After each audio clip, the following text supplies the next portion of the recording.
Good morning, everybody. Good morning. How are you, my dear students, my dear friends in the Faculty of Tourism and Hotel Management? Today, our first lecture, or actually, it's online lecture, English 4. Now, let's start. Please be prepared and open your box. I need you to move to the first unit that we have just started during the last or the first lecture. Of course, it was Unit 1, Tourism Organization and Promotion Marketing.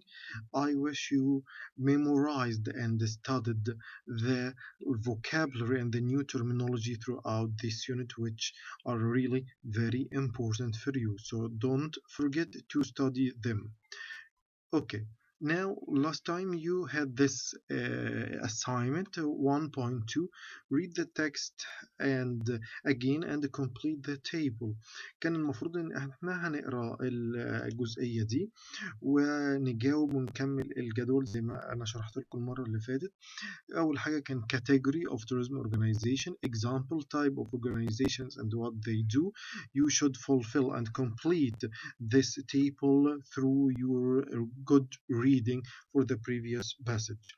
طيب بالنسبة للإجابات كانت واجب عندكم، فأدي الإجابات أهي موجودة، تقدر ان انتوا تجاوبوها وتحلوها. طبعا take care ان عندنا هنا في الخانة بتاعت example the fourth and the fifth points or spaces in examples column there are no examples in the passage, so just put dashes as this one and this one. طيب رحنا بعد كده كان عندنا assignment في 1.3 write equivalent word in your own language، وانا دي سبتها لكم، قلت لكم through your reading and try to check online internet or any dictionary. Simply you can find a synonym, a different meaning for this word in English.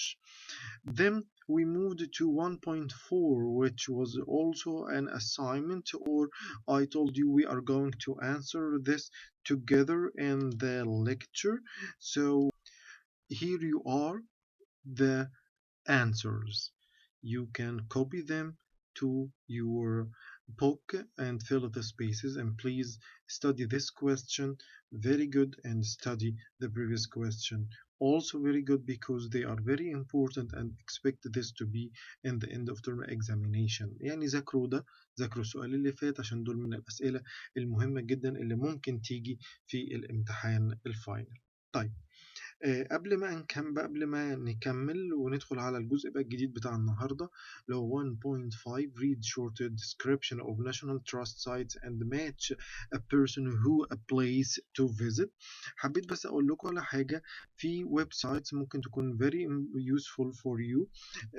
عندكم ده جوجل ترانسليت، عشان لو في حاله انتوا بتذاكروا there are few new words or terminology, simply you can check this meaning from English into Arabic and vice versa. of course بنضغط من هنا بنقلب العربي انجليزي عربي، وكمان هنا ده بينطق. يعني لو انا حبيت مثلا خدت هنا national trust وعملت لها كوبي ورحت جيت هنا ورحت عامل paste للمعنى كده، هتلاقيه هيترجم اوتوماتيكلي، هيطلعها لي بالعربي. طبعا بأكد عليكم مرة تانية ان انتوا لازم ما تعتمدوش على ده ابدا في ترجمة النصوص. don't try to translate texts or paragraphs. No, simply please use this only to translate terminologies and words only. Don't translate any texts or paragraphs because it's not intelligent as you. طبعا تحتيه هنا هتلاقوا في المعاني لو هي ليها معاني مختلفة زي ما انتم شايفين، في noun، في adjective، صفة، اسم وصفة. لو في adjectives بيديكوا هنا برضو الديفينيشن بتاعها وبيديكوا examples، ولو في أي معاني أخرى أدي synonyms، نفس الحاجة بيديني معاني كتير جدا مشابهة أو تصلح في نفس السياق للكلمة. فيعني ده حاجة ممكن إنها تساعدكم في ترجمة الكلمات لو وقفت معاكم حاجة وما كناش موجودين مع بعض. طيب نرجع بقى للموضوع بتاعنا تاني، خلونا نبص كده على 1.5 نقراها مع بعض. Please underline what I will tell you. طيب do you like طبعا ده اسم المكان الأول Willbrook Pickling Mill. do you like trying new crafts يعني حاجات جديدة ممكن أنواع جديدة مهنة جديدة مهن حرف. do you enjoy going to the walks in the country and having picnics you know picnics of course الرحلات and the lawn. طيب نجرب كده احنا بنشوف هنعملها ازاي نجيبها نحطها على جوجل ترانسليت وندوس اللي هي المرج او او نوع من انواع الحدائق يعني مرج او حديقه اللي هي مرادف اخر كلمه مرج باللغه العربيه او المرج اللي هو الاعشاب الخضراء. طيب نكمل نكتب بقى جنبها معناها بالعربي. then come to this water powered linen mill in the northern Ireland. طيب linen نشوف برضو نفس الحكاية معناها اهو ادي linen يطلع لنا معناها على طول هو نوع من انواع المنسوجات او الكتان يعني mill. طيب نجرب نفس الحكاية أنا بجرب معاكم أهو عشان لما تكونوا لوحدكم تقدروا تتصرفوا بنفس الطريقة والكتاب طبعا موجود معاكم. طيب ميل هنلاقيها زي الطاحونة أو المطحنة اهو انتوا شايفين المعاني موجودة هنا تحت بنفس الطريقة. طيب Ireland it's open 2 p.m. and so on.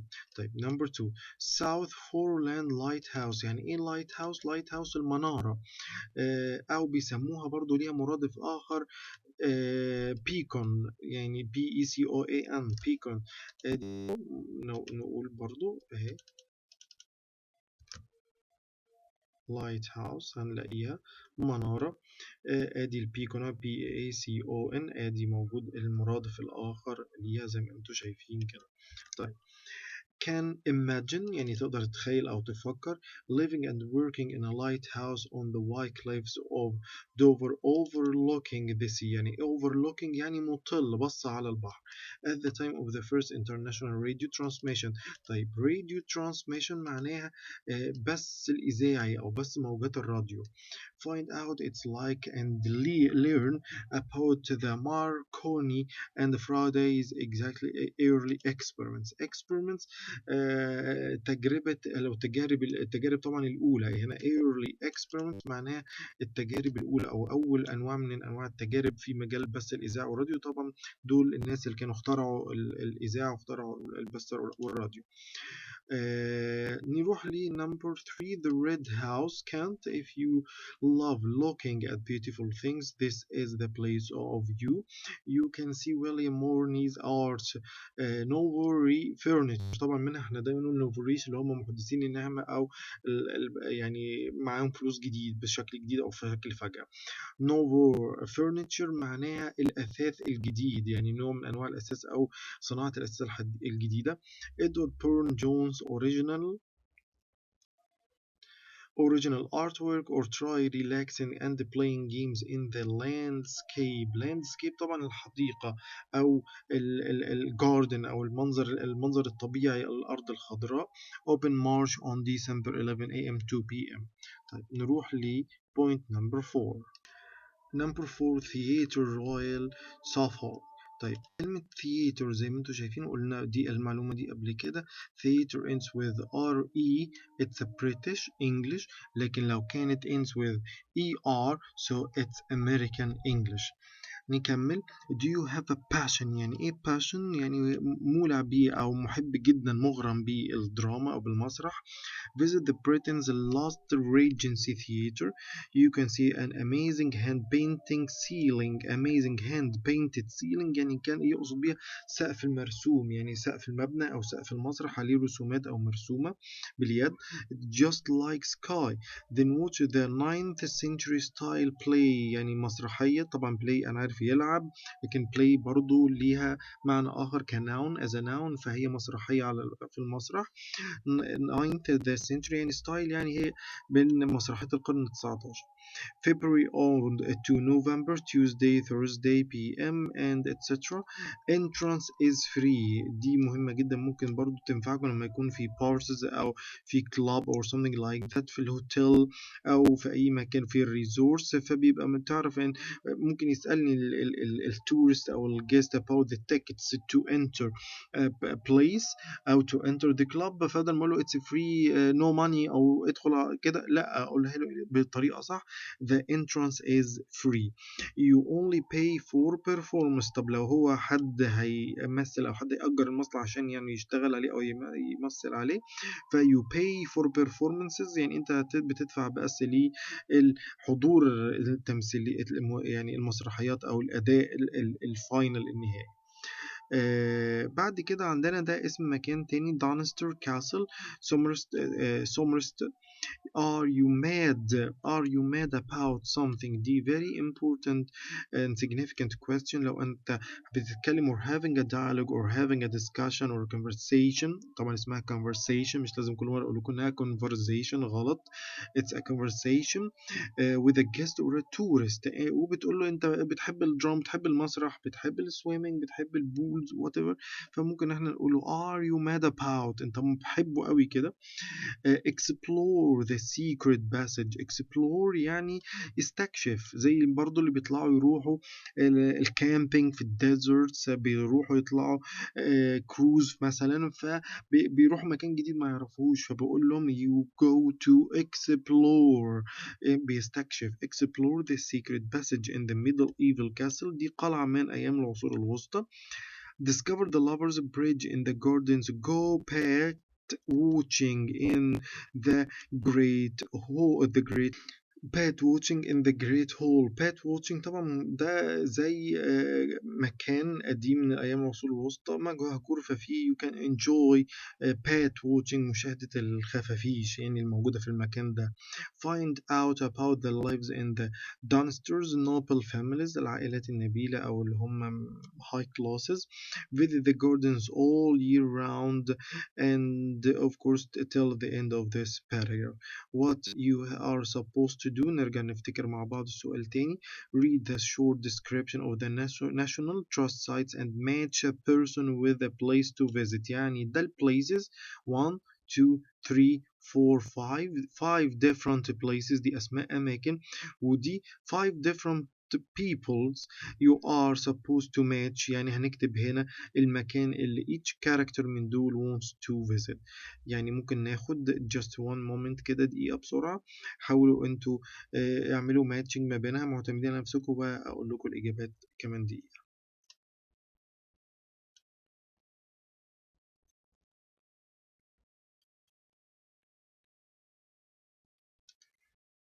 طيب أتمنى تكونوا أنتوا عملتوها، ما جريتوش الفيديو أو استنيتوا أديكم الأنسرز.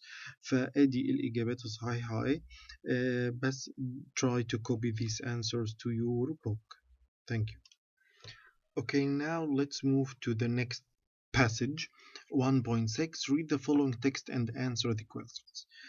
نفس الحكاية، خلونا نبص مع بعض في التكست زي ما بنعمل، نحلله ونطلع منه الكلمات والحاجات المهمة اللي بتنفعنا وتقدر تزود الحصيلة اللغوية بتاعتنا. وما ننساش إن احنا نجيب النوت بوك وننقل فيه الكلمات الجديدة كلها ونعرف تتنطق ازاي. ووريتكم دلوقتي ازاي قبل بتحطها على جوجل، والجوجل ترانسليت بينطق لك الكلمة وبس، بلاش نترجم بيه باراجراف أبدا. طيب people are often unclear about exactly what marketing is. طبعا بنفتكر مع بعض ان اصلا اليونت دي about marketing و promotions of tourism. and confuse، يعني ايه confuse؟ مختلط عليه الامر، يعني متلخبط. it with advertising and promotion. ايه هنا بيتكلم عن الادفرتايزنج والبروموشن بقى. both important parts of marketing. Advertising brings a product or service to attention of the customers. هنا طبعا وارد جدا اي حد فينا يطلع بعد كده بعد ما يتخرج يشتغل في مجال، مش لازم هبقى في الريسبشن، مش لازم هبقى مثلا في الباك اوفيس او في الكاتشن او في الادمنستريشن. ممكن ادخل في مجال البروموشنز والادفرتايزنج لمجال السياحه، وده مجال جميل جدا زي ما قلت لكم قبل كده، فرصه عمل يعني رائعه. فايه بقى موضوع الادفرتايزنج وظيفته ايه؟ brings a product or services to the attention of customers. نعرف ازاي الاكسبريشن ده او الجمله دي بتتقال بجميله جدا. هنا الادفرتايزنج، او حتى لو قلت له اللي انا عندي فندق عملت فلايرز، عملت بوكلتس مثلا عشان اخلي السائح ينتبه واحط قدام عينيه او يركز في حاجه معينه فاخد بالي من دي. advertising اقولها له بقى زي بالانجلش brings، يعني بتجيب بتخليه قدامه. brings الخدمة اللي انت هتقدمها بتتحط هنا مكان الكلمتين دول. it brings our offers, it brings our services, brings مثلا our facilities, sports facilities, whatever. to لازم تاخد هنا bring، تاخد preposition to زي ما اتعودنا عشان احفظها وما تلخبطش، اعمل circle حوالين to. the attention of the customers through the media like for example، طبعا EG دي معناها for example newspapers, TV or the internet to to do what? To persuade them to buy. هنا بيقنعه ان هو يشتري to convince him.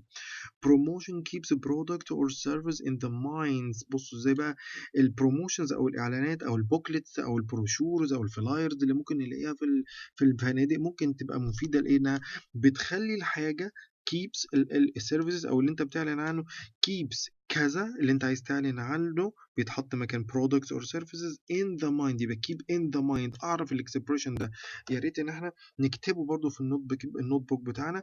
يبقى keep the in the mind. keep in the mind الكلمتين دول keep حاجة اللي أنا هكتبها هنا، وبعدين in the minds of the customers and help to stimulate بيجاري بيحاكي يلبي إيه بقى their demand طلباتهم for it.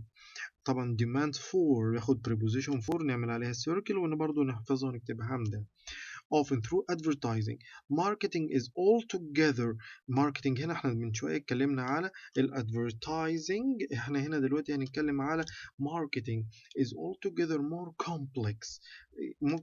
معقدة مركبة بشكل أكبر، فيها تعقيدات أكتر.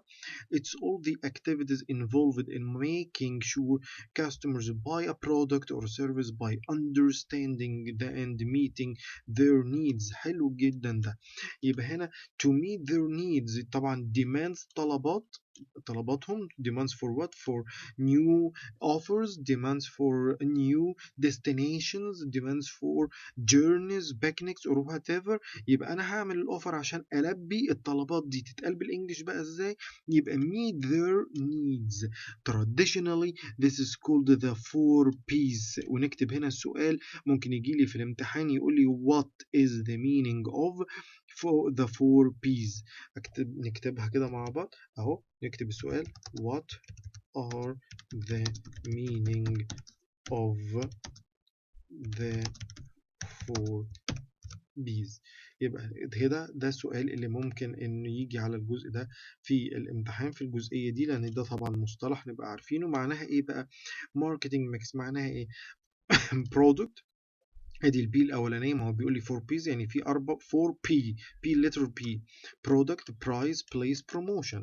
in other words الإجابة طبعا هتكون دي بس إجابة سؤال صغير جدا، هي ده المعنى بتاعها بس أو الإجابة بتاعت السؤال ده. in other words you need to market أنا محتاج إن أنا أسوق the right product at the right price in the right place. بصوا إزاي right price right place right way يعني الطريقة الصح المكان الصح بالسعر الصح. if you want to sell it you could add another P to this. you need to sell it to the right people. وأن أنا أعرف أسوقها للناس أو الكلاينتس المظبوط الصح أو المناسب ليهم الأوفر ده. طيب you can identify يعني إيه identify؟ يعرف يحدد. نكتب يعرف يحدد the right people through a process عملية إجراء عملية أو إجراء called the market segmentation، ودي معناها جاية أصلا من كلمة segment، ودي بتيجي إما noun أو بتيجي فعل. بمعنى لو noun إن هي جزء أو قسم، لو هي فعل بمعنى تقسيم، عملية تقسيم الماركت أو السوق لأقسام أو لشرايح يعني. This is when you group together people with similar. طب شوفوا بيقولها ازاي، group together people with similar. طب انا عندي مجموعه من التورست في الفندق، عندي مثلا جاي لي ضيوف، الضيوف دي او الفوج اللي جاي لي ده او الكامبين اللي جاي لي دي مثلا فيها ناس كلها interested in football games for example. فانا لازم ابقى عارف عندي الجيستس اللي موجودين او التورستس اللي جايين لي اقسمهم. ليه لا، ابقى عارف واوجه بعد كده التورست والجورنز بتاعتي. فبالتالي هقول ايه، يبقى I group أو you have to group together people with similar needs. جمع الناس اللي حاجاتها متشابهة أو اللي اهتماماتها متشابهة. معناها كده نعرف الاكسبريشن ده نكتبه عندنا نحفظه برضو. and wants to identify your target customers. target customers هو الفئة المستهدفة من عملية الدعاية دي، الفئة المستهدفة من عملية الدعاية. So you can successfully market your product، يعني هعمل ماركت بشكل ناجح. There are many ways of doing this. For instance، يعني الوهلة الأولى كده أو لأول حاجة، by amount of money people have. Do they want budget يعني هل عايزين holidays أو luxury holidays، عايزين رحلات أو عطلات اقتصادية بسعر اقتصادي، ولا عاوزين رحلات غالية بسعر غالي، يعني رفاهية، عالية رفاهية.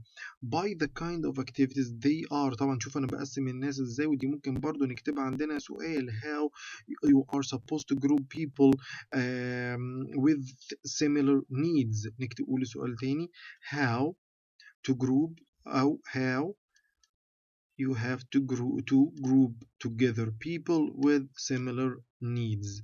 بالحاجات دي، رقم واحد amount of money، رقم اتنين kind of activities that they are interested، هم بيهتمين بالايه، heritage بالتراث، حاجات التراديشنال فولكلور، nature الطبيعة، adventures ولا رحلات المغامرات.